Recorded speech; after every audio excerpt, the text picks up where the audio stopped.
For Bloody Brilliant Games, I'm Sam, these are the week's headlines. We begin with Skydance New Media, the game studio headed by former Uncharted creative director Amy Hennig, who has announced this week will partner with Marvel Entertainment to produce a new game.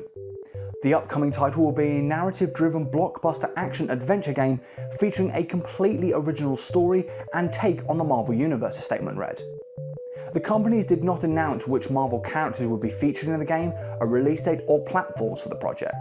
Amy Hennig joined Skydance in 2019 following her departure from EA after Project Ragtag, Visceral Games' second Star Wars project, which reportedly would have had similar themes to Star Wars 1313, was cancelled. Next, Vicarious Visions, the developer behind the recent Crash Bandicoot N. Sane Trilogy and Tony Hawk's Pro Skater 1 and 2 remaster, is set to lose its name in its merger with Blizzard Entertainment.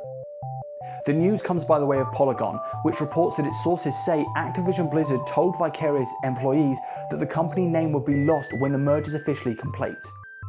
While sad, it's not entirely surprising, given the number of studios consumed by Activision Blizzard in recent years, with so many being assigned to a single project, including the upcoming Call of Duty Vanguard, which according to a recent trailer has 7 studios working on it.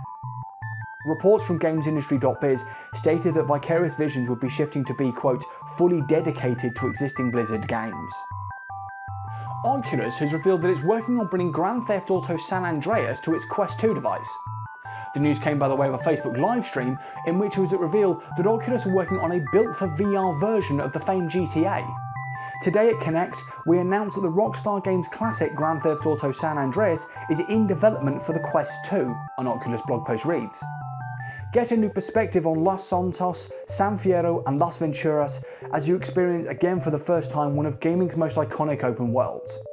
Oculus says the project has been many years in the making and that it's excited to reveal more. There weren't any screenshots of what the VR perspective in San Andreas might look like, nor any details shared about whether or not this would be a port of the classic game to VR, a port of the upcoming remaster, or a complete remake. But alongside the upcoming GTA Trilogy Definitive Edition, it seems even 17 years on, arguably the best title in the franchise has more to offer. Finally this week, the free games for Xbox Live Gold and PlayStation Plus for the month of November have been announced. On Sony's consoles, you can jump into the multiplayer dodgeball madness of Knockout City, the remaster of 2012's cult classic RPG Kingdoms of Amalur Reckoning, and sci-fi social deduction them up First Class Trouble, heading to PlayStation 4 and PlayStation 5 for PS Plus users on the 2nd of November. But that's not all, there are 3 PSVR titles for November: The Persistence, The Walking Dead Saints and Sinners, and Until You Fall, playable as well on PS Plus if you happen to have one of Sony's headsets. On Microsoft's end, Team 17's Furniture Them Up Moving Out will be available throughout the month. Joining Moving Out on the 1st will be the 2010 XBLA title Rocket Knight until the 15th of November. And from the 16th, you can jump into Kingdoms 2 Crowns and LEGO Batman 2 DC Superheroes until the end of the month. Before we go, a quick roundup of the notable releases from the past week. The big releases start here, with Marvel's Guardians of the Galaxy from Eidos Montreal releasing on the 26th. At the time of talking, the Xbox One and PS4 scores are not available, but the PC port received an aggregated 77% from 8 outlets. The PS5 version scored 81 average from 77 publications, while the Xbox Series outing aggregated from 19 reviews 83%. One of RTS's staple series dropped its latest installment.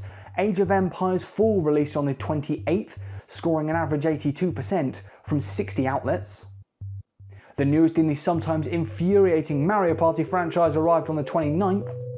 Mario Party Superstars launched on the Switch and was warmly received with a 79 average from 48 publications. And the Wii U's Fatal Frame Maiden of Blackwater was brought to the Switch, PC and Sony and Microsoft's consoles this week. At the time of talking, only 3 versions of the title have had their reviews published and they're quite mixed. The Switch port scored an average 75% from 10 outlets.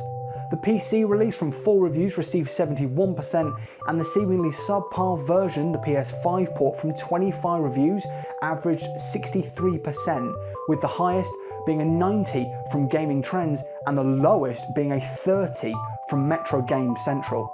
With all that said, we've reached the end of this week's episode. Be sure to leave your thoughts on any of the stories we've talked about today in the comments down below. While you're down there, why not let me know what games you've been playing this week? I'm Sam, thank you for watching Bloody Brilliant Games, I'll see you next week, goodbye.